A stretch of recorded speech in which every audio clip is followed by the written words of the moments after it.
It's Paradis. But what happened here? Gods, I can't believe... Are we back in Dawnshore? Already?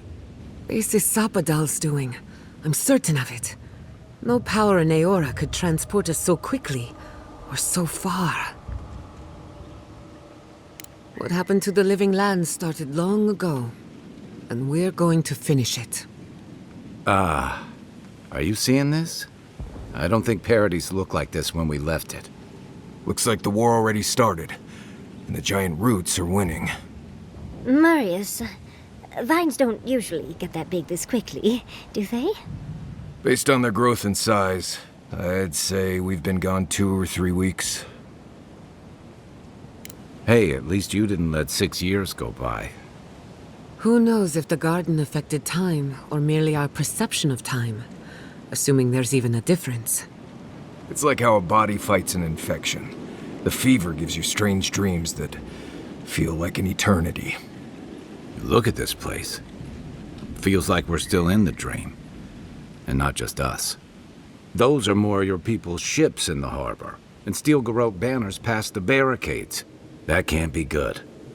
Even Reingrim is here. Perhaps we'll get to see an Archmage in action. I think I see Elia as well. What a strange reunion this will be.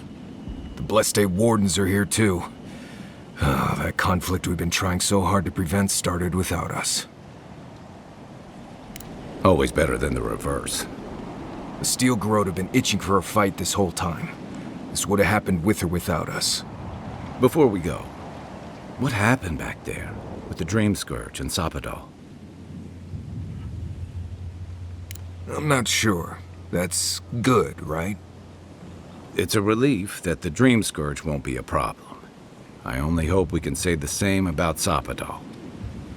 Time will tell, I suppose. After all this time, they're free. And the living land is free to heal. We've cured the land, and we've even freed a caged god. All in all, rather a successful day.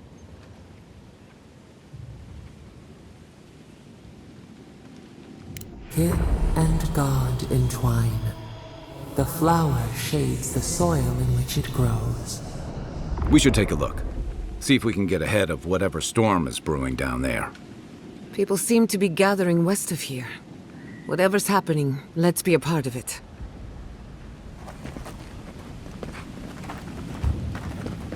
Sansa, how did you make it out here? Guy, they marched in with no warning. I couldn't think. I just ran. Why is there snow here? A familiar face. We meet again, Envoy. And you, Yardsley. You're always a prodigious and welcome sight. Oh, yes. Always a pleasure to see you, too. Paradis burns, thanks to Lودوين and the Steel Garrote laying siege to it. But the Dream Scourge is gone. She must have come back to life. Again. I suppose we couldn't be lucky enough for her to stay dead. It's remarkable how hard you mortals fight for causes that'll be forgotten within centuries.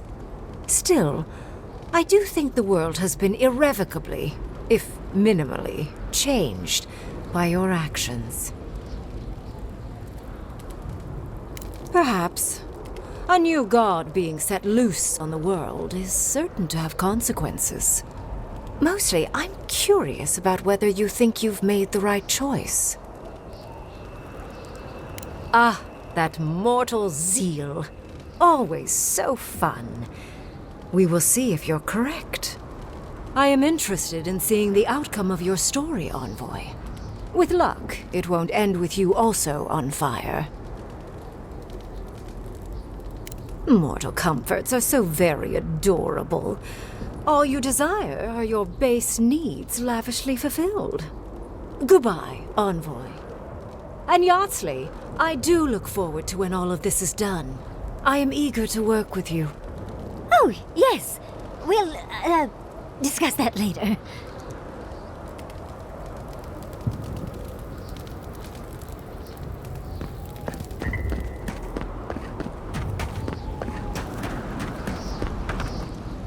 Envoy! What does the Garrote think they're doing? It's an outrage. They've got no respect for the living land's history.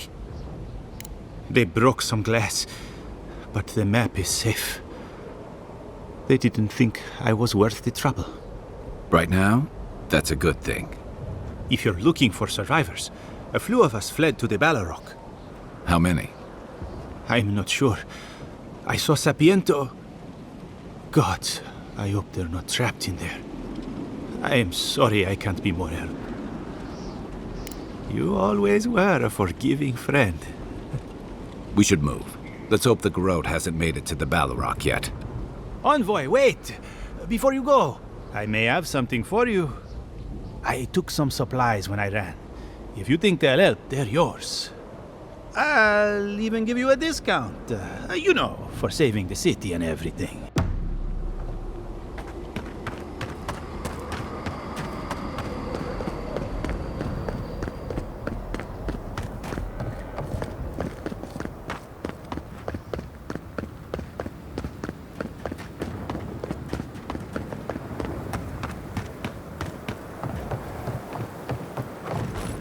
Envoy?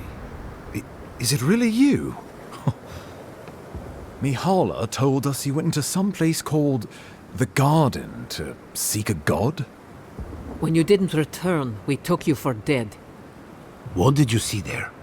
The god you felt in Nakutadek? The origin of the Dream Scourge? It was the act of a god this whole time? Everyone, please. We could get to the bottom of this if you would only let them speak.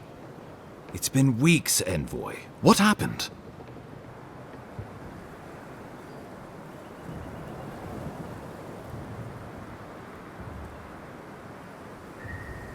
Sapadal was responsible for the Dream Scourge. Their rage, their confusion, their fear. But the plague isn't over. Dream Thralls still litter Shatterscarp. There won't be any new infections. We've put a stop to that for good. Unfortunately, there's little we can do for those already in the grip of the Dream Scourge. We can give them comfort, nothing more. This will be a process. The Dream Scourge was never going to simply go away overnight. I suppose it stands to reason. I found that a quick fix is often anything but.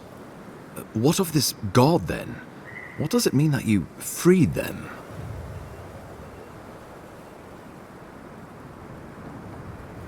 Lودوين had intimated that this land grew a new god. But how can that be? Giata and I have some theories about the nature of the Adra in the living lands. I'd say we're past the point of theorizing. If the Adra here is a closed system, like a terrarium for our souls, then a gradual accumulation of essence could coalesce into a being in the beyond. Much like the formation of gemstones. All it takes is time and the right application of pressure. Wodka no doubt saw Sapadal as a threat to her authority. So, she killed the godless and imprisoned their god. I assume it is this god we have to thank for the roots tearing apart Paradis? They erupted from the earth the moment those bastards stood up their first siege tower. Nakutadek was riven with those things, not to mention what they did to the land. We saw similar destruction at Nakuku Bell. If these roots and the Dream Scourge are the work of a god, and the gods thought it best to imprison this god, how could you let such a creature go free? Let's hope they don't decide to further amend themselves by coming for our heads. It was Adir's arrival that disturbed Sapadal. We'll have nothing to fear from this god once we expel you from our lands. Sapadal's power ravaged my people. I don't know that I can ever trust it. Keeping watch over Sapadal was a sacred task Nandru gave us when he left. For that reason alone, my wardens owe them their allegiance. Well, whatever happens, I suppose we can't put the godling back in the bottle now. But come, we have more pressing matters to attend to. The Steel Garrote have attacked Paradis. Inquisitor Lودوين has already joined the battle. She must have traveled like the wind to get here so fast. You did. I kicked her corpse when you weren't looking. Just to be sure. Well, she's seen better days, but you wouldn't know it judging by how she fights. Lودwin's plowed through the militia like a knife through warm butter. All right, let's keep the similes to ourselves.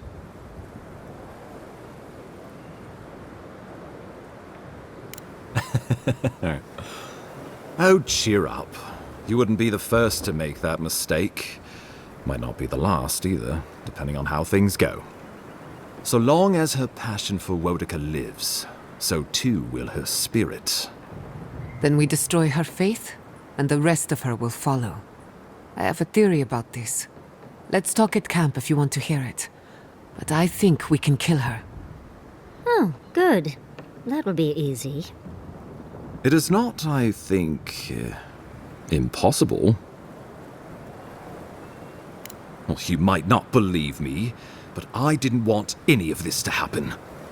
It was Lودوين who called for the attack. I didn't hear an answer, Ambassador. She and her steel garrote laid siege to the city, shortly after you beat her to the garden.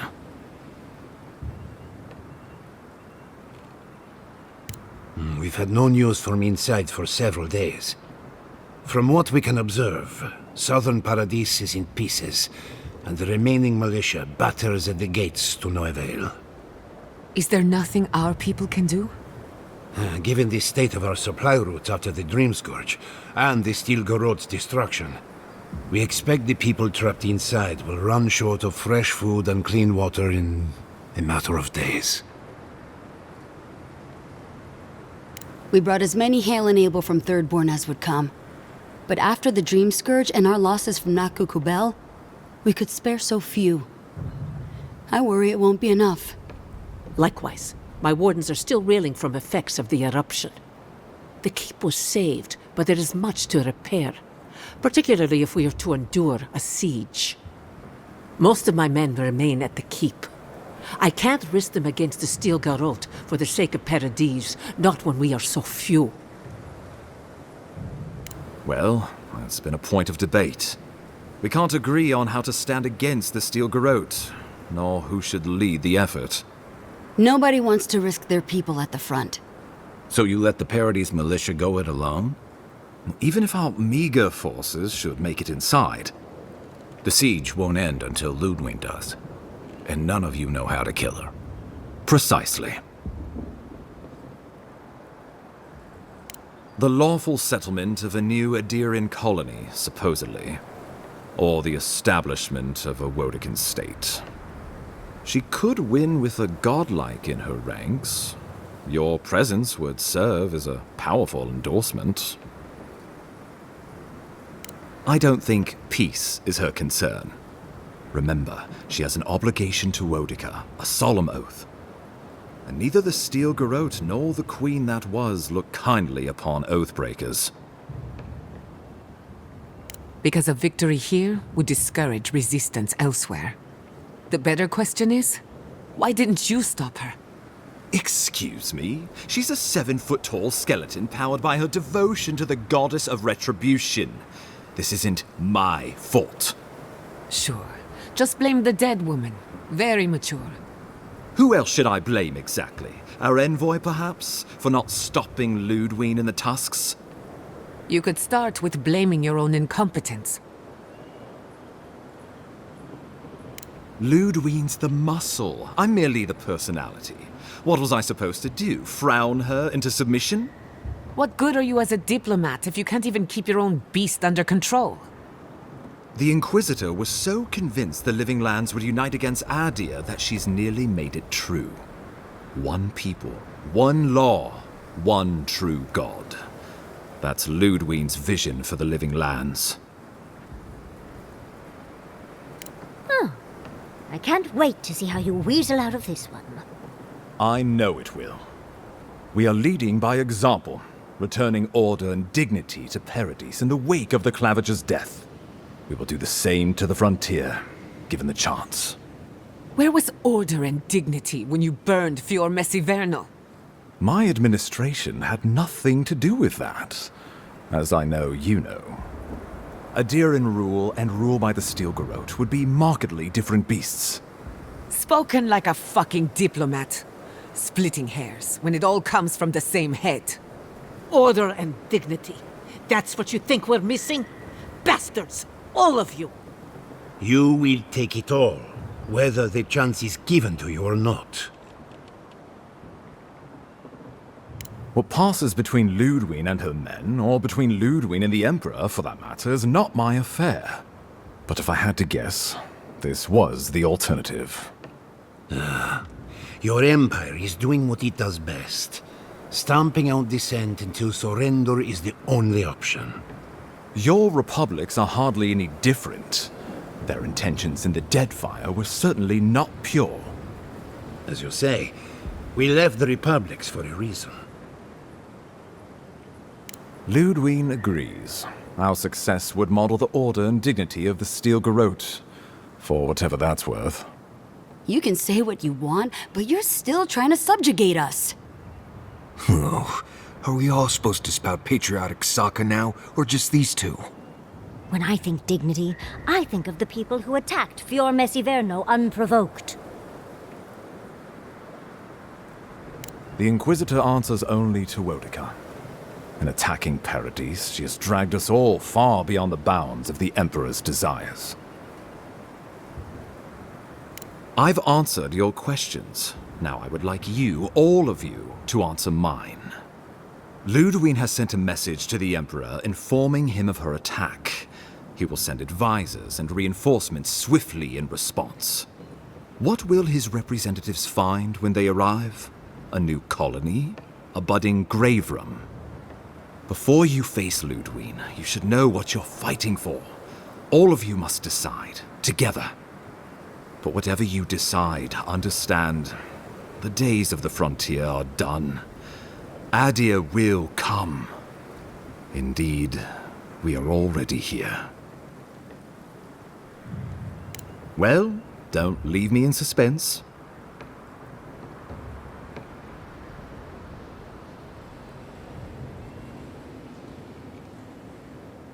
Oh, gods have mercy. Solus and her wardens stand vigil with the living lands. By grit and steel, Thirdborn stands with the living lands. Fior and her animancer stand with the living lands. We deserve this opportunity. Thank you for believing in us. Fighting a battle together is easy. I just hope everyone's willing to stick it out when it comes to the politics. God, they made the right decision for once. Finally, some sense permeates the proceedings. On your head be the consequences. That leaves the matter of Lودوين and the Steel Garrote. She will never surrender, Envoy. You must kill her, or we will lose Paradis, and eventually the island.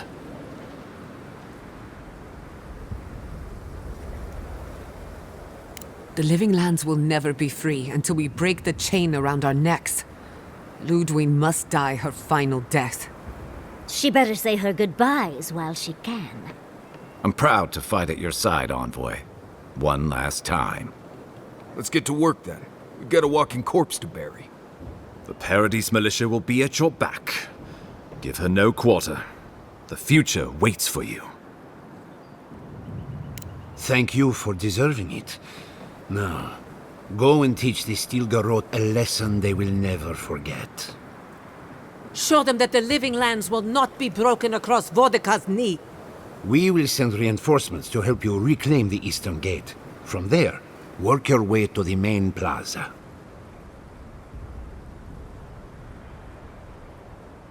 May all the gods of Eora and the living lands protect you.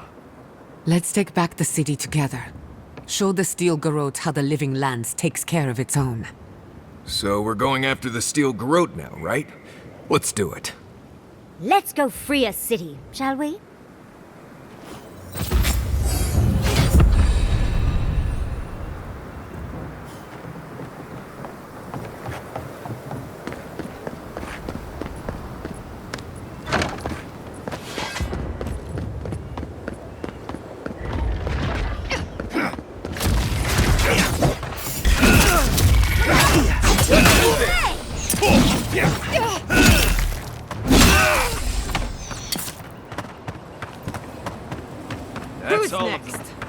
anyone?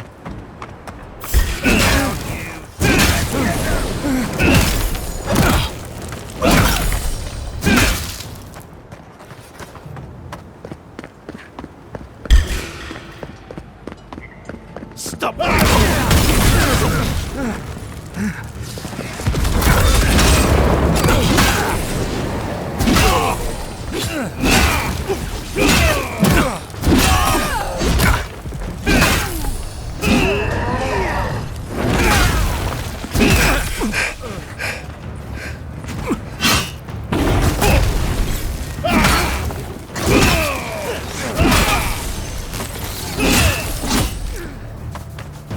New outfit, dear.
Protect your back. I'll teach you!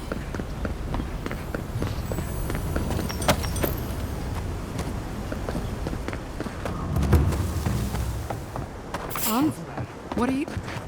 I thought you left town weeks ago. About time.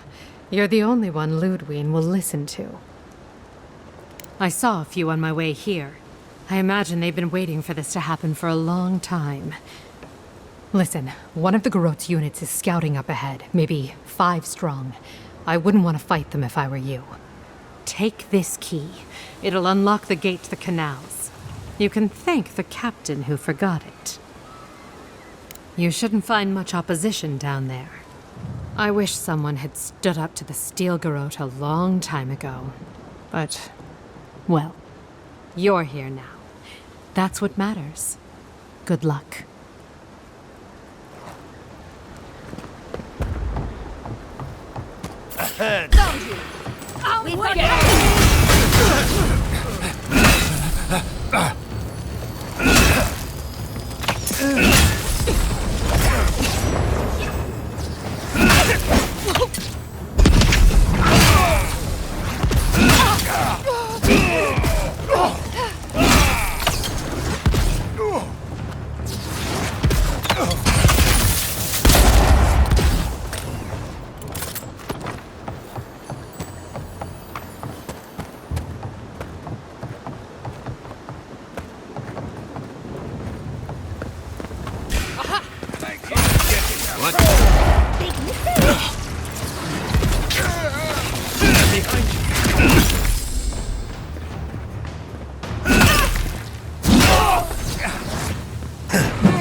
Welcome to the right side.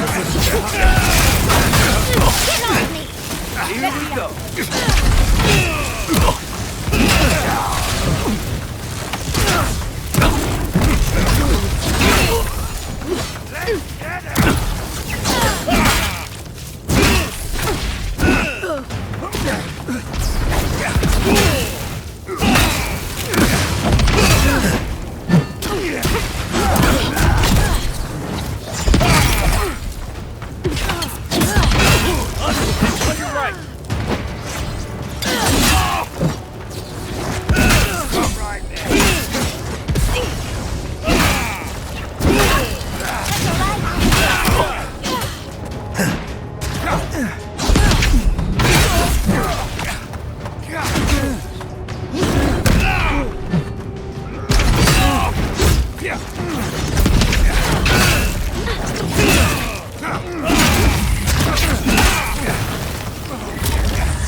the main plaza. I'll stay with her. Just don't do anything foolish.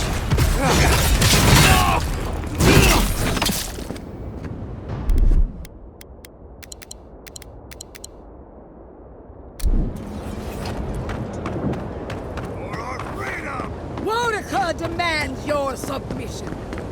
Stand against her and fall. Get ready. Skeleton lady's up ahead. This is it,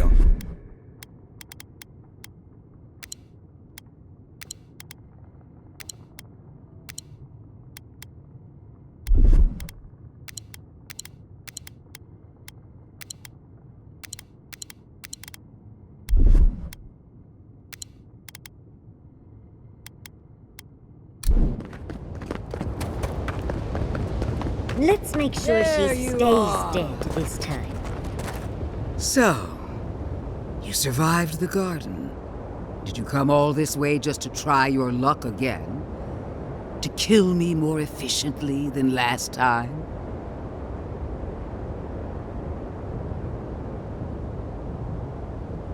My will is stronger than death. That is both my blessing and my curse. Of course, we are prepared to kill you as many times as it takes, dear.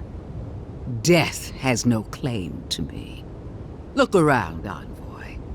Heelguard should have listened. He tried to bring order through compromise. He failed.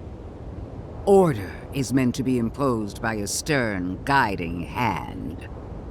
Her order wields sharp steel. She must set down her blade.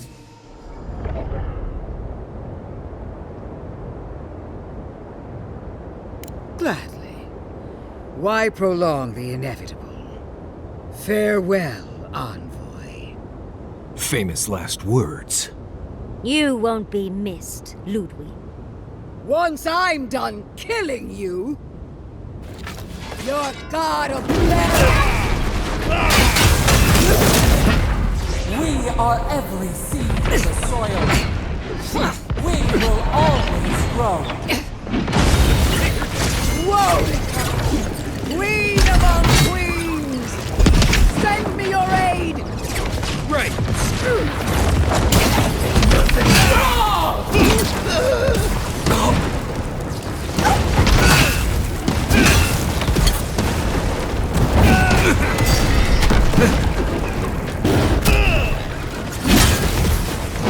Grow up!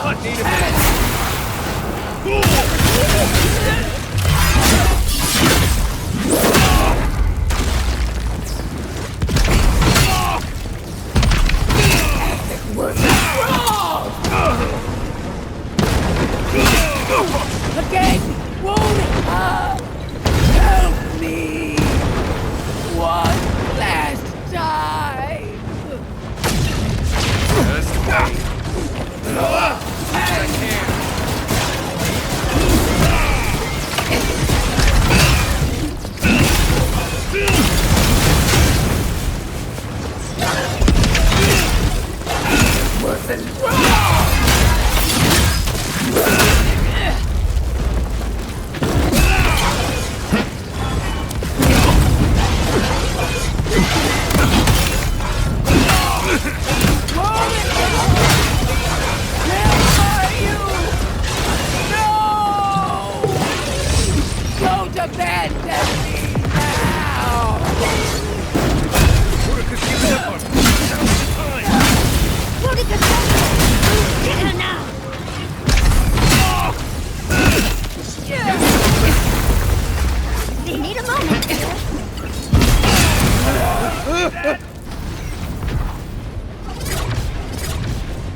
Wherever Lودوين is now, she must be seething.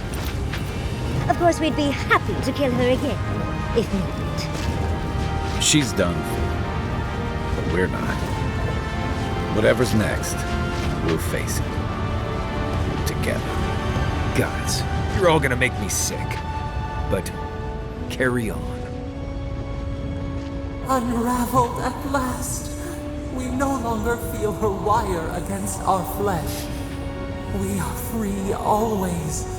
We are free forever. Silence falls over Paradis, as though the city is holding its breath. Then you hear it, the ringing of a distant bell, the waving of banners, and cheers of victory. After a short and bloody conflict, the dust has finally begun to settle. You feel Sapadal close to your thoughts, stirring with interest. The god of the living lands is observing this moment, unfettered by confusion or fear. For the first time in centuries, they understand. The Paradis militia rallies to you, the outsider who defended them in their hour of need. Whatever happens next, you have won their confidence. You take a moment to reflect on the calm. Not so long ago, you arrived at these shores on a simple errand, which turned out to be anything but simple. The dream scourge is over, and the island has been cleansed of plague. A time of healing and mourning follows. People look to you for answers about the source of the affliction. You tell them the truth, how the plague came from a power beyond mortal understanding, and how it is finally at peace. Thanks to you, the living lands has escaped Adiran oppression. The free settlements unite under a common banner and begin the fraught process of negotiating new traditions and values. The Empire withdraws. The frontier remains wild, but not for long. Fugitives no more. The rebels of Paradis return to their home and to other free settlements, bringing their skills and secrets wherever needed. For once, they have a future. The refugees of Emerald Stair resettle in Thirdborn, bringing their skills and research to aid the local community. What starts as an uneasy partnership blossoms into a bond of trust. Through shared adversity, they find common ground. The ashes of Fior Messiverno continue to smolder. Scavengers avoid the ruins, fearful of spirits unleashed by animancy gone awry. The once promising city is nothing but a cautionary tale. For the people of Shatterscarp, independence is bittersweet. Those who cannot withstand the grief inflicted by Ringgrim's spell leave the settlements, vanishing into the wilderness. Those who remain find themselves forced to cooperate with others, often begrudgingly. With so many dead, the need to stave off hunger outweighs any distaste for certain trading partners. Solace Keep clings to its long-held isolation at first. But after mourning her friend Kostya, Mihala reluctantly deigns to open the doors of the fortress. Some dwarves greet newcomers with glee. Others still mutter darkly about outsiders. Mihala flounders in her earliest negotiations with the rest of the living lands, but slowly learns compromise. She develops a taste for Valian sweets. For the first time in many years, Kai feels an agreeable restlessness. Not to flee, not to drift, but to venture. He visits the distant shores Tama told him about, and savors the modern marvels, ancient wonders, and breathtaking expanses he beholds. His heart swells, not with grief, but with awe. There is so much to discover, and he will spend his years chasing all of the joy and beauty the world has to offer him. With his travels alongside the envoy complete, Marius is left directionless once again. Rather than disappearing into his cups, however, Marius leans on his time among his companions to give him the strength to re-enter society and find comfort in civilization. He establishes a route between Paradis and Thirdborn, guiding travelers between the two in return for money and supplies. And while he has a reputation for being aloof, he joins the campfires from time to time, sharing stories of his time with the envoy that most travelers believe are completely made up. Giada learned much in your time together. How to stand up to authority, how to face the unknown, and how to move on from the past. But her family's unfinished work weighs heavily on her soul. Her inheritance is the burden of achieving the impossible. Such is the life of an animancer. At least now she has the right tools for the job, and new friends to help her through hard times. No longer under the threat of imminent death, Yardsley returns to the Animancers. Reunited with her beloved Quilici, she helps him and the Animancers as they put their lives together after the attack on Fior Messiverno. Eventually, she even has something nice to say to Vidaro. As the days pass in contentment and relative peace, Yardsley is struck by the persistent feeling that something is missing. Though she still devotes herself to her studies of both the arcane and the godless, the restlessness never goes away. Freed from torment for the first time in centuries, Sopadal turns their prodigious curiosity to the people that shaped them. They observe the ways their people live, and they think deeply about what they see. Though they flinch away from moments of violence, and they grieve souls returned to them too soon, the rage that once shook cities to rubble no longer rules them. Instead, they come to you with questions. They want to understand. After a time, they begin tentatively to garden. Where they can, they improve the lives of Kith, and the suffering that troubled them is reduced, if never fully eradicated. Their grief compels them to love, and they love unreservedly, with the power of a god.